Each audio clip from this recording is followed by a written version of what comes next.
शेख हसीना बांग्लादेश की 10वीं प्रधानमंत्री बनी थी। शेख हसीना शेख मुजिबुर रहमान की डॉटर हैं, जो कि बांग्लादेश के फाउंडिंग फादर हैं और पहले प्रेसिडेंट भी रह चुके हैं बांग्लादेश के।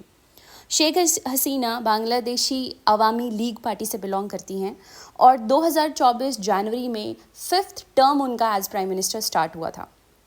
She was world's longest serving female head of government. अभी तक की वो सबसे लंबी serving female head of government रह चुकी हैं। जनवरी से लेकर अगस्त तक देखते ही देखते बांग्लादेश का टाइम भी पलटा और साथ में तख्ता भी पलट गया। तो इसी की टाइमलाइन हम यहाँ पे चेक करते हैं। तो जनवरी 2024 में इलेक्शन होते हैं बांग्लादेश में और शेख हसीना 5वीं बार प्रधानमंत्री बनती हैं। उसके इमीडिएटली बाद, इलेक्शन के बाद यूएसए की तरफ से एक स्टेटमेंट आती है जिसमें यूएसए कहता है कि Bangladesh election were not free and fair. Bangladesh के जो इलेक्शंस थे वो फ्री एंड फेयर नहीं थे।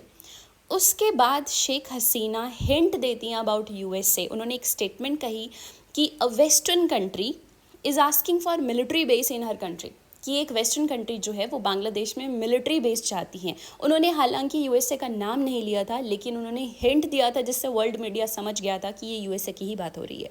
So she hinted about USA कि यूएसए बांग्लादेश में मिलिट्री बेस चाहता है। हालांकि ये मैं कह रही हूँ कि ये हिंट है, वर्ल्ड मीडिया का ऐसा मानना है कि वो यूएसए के बारे में ही स्टेटमेंट थी, लेकिन उन्होंने यूएसए का नाम नहीं लिया था।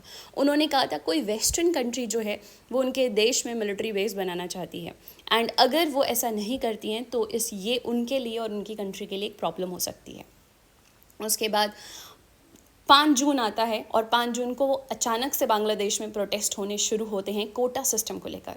देखिए, कोटा सिस्टम का इशू बांग्लादेश में पुराना है। 2018 में भी इसके रिलेटेड प्रोटेस्ट हुए थे, लेकिन फिर इतना बड़ा इशू ये नहीं बना। कोटा ये था कि बांग्लादेश में जो फ्रीडम फाइटर हैं उनके जो चिल्ड्रन हैं उनको ज़्यादा कोटा दिया गया था, अराउंड 30%। अब 2024 जून में अचानक से एक हाईकोर्ट के ऑर्डर आते हैं और वो 30% कोटा जो फ्रीडम फाइटर के बच्चों के लिए था वो रीइंस्टेट कर देता है।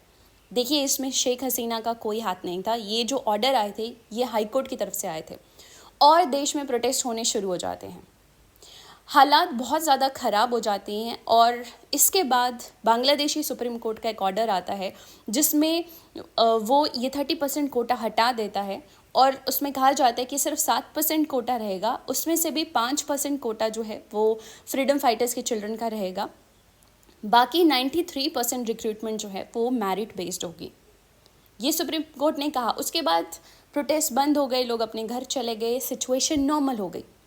लेकिन उसके अचानक बाद फिर से 3 अगस्त को प्रोटेस्ट स्टार्ट हो जाते हैं और बहुत सारी डिमांड जो है वो सरकार से की जाती है उससे पहले भी, लेकिन 3 अगस्त को एक 1 पॉइंट डिमांड की जाती है।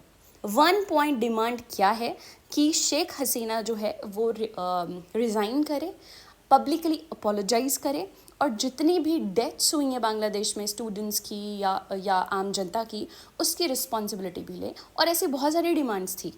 3 अगस्त से पहले ऐसी डिमांड्स बाहर आई थी, लेकिन 3 अगस्त को 1 पॉइंट डिमांड थी शेख हसीना को उनके ऑफिस से हटाना।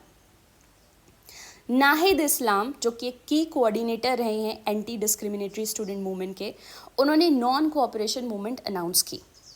एंड 3 अगस्त के बाद मूवमेंट की सोल डिमांड क्या थी? Resignation, prime minister Sheikh Hasina और उनके कैबिनेट का रेजिग्नेशन। बाकी हमने देखा कि किस तरह से फिर 6 अगस्त यानी कल शेख हसीना रिज़ाइन करती हैं, बांग्लादेश छोड़ देती हैं क्योंकि उनके लिए सेफ़ नहीं था वहाँ पर। वो इंडिया लैंड करती हैं and she is seeking political asylum in UK. लेकिन अभी तक की न्यूज़ के हिसाब से जो शेख हसीना है वो भारत में ही हैं। अब क्या आगे रहेगा ये हम आने वाले टाइम में चेक करेंगे। अभी वहाँ पे इंटरिम गवर्नमेंट चल रही है। ये कूप बांग्लादेश में कूप हो चुका है, यानी जो गवर्नमेंट है, गवर्नमेंट कोई भी नहीं है अभी वहाँ पर, लेकिन जो पावर है वो आर्मी के हाथ में है। आने वाले दिनों में या आने वाले महीनों में हमें पता चलेगा कि एग्जैक्टली किस तरह की सिचुएशन बांग्लादेश में रहती है। What ever the situation, Bharat के पॉइंट ऑफ व्यू से देखें तो भारत के लिए ये सिचुएशन बिल्कुल भी सही नहीं है, क्योंकि शेख हसीना के साथ भारत सरकार के रिलेशन या भारत के रिलेशन अच्छे थे। उनका झुकाव भारत की तरफ था। बांग्लादेशी जो गवर्नमेंट थी उनके जो रिलेशन थे वो भारत और चाइना दोनों के साथ ही अच्छे थे, लेकिन भारत की तरफ ज़्यादा झुकाव था। अब आने वाली जो गवर्नमेंट है या जिन लोगों ने ये प्रोटेस्ट करवाए थे और एक तख्ता पलट करवाया, उनके पीछे जिनका हाथ माना जा रहा है, उनके रिलेशन भारत के साथ सही नहीं है, रादर पाकिस्तान के साथ ज़्यादा सही बताए जा रहे हैं। तो आने वाला जो समय होगा वो भारत के लिए भी चैलेंजिंग होगा। Stay tuned for more such information. Thank you.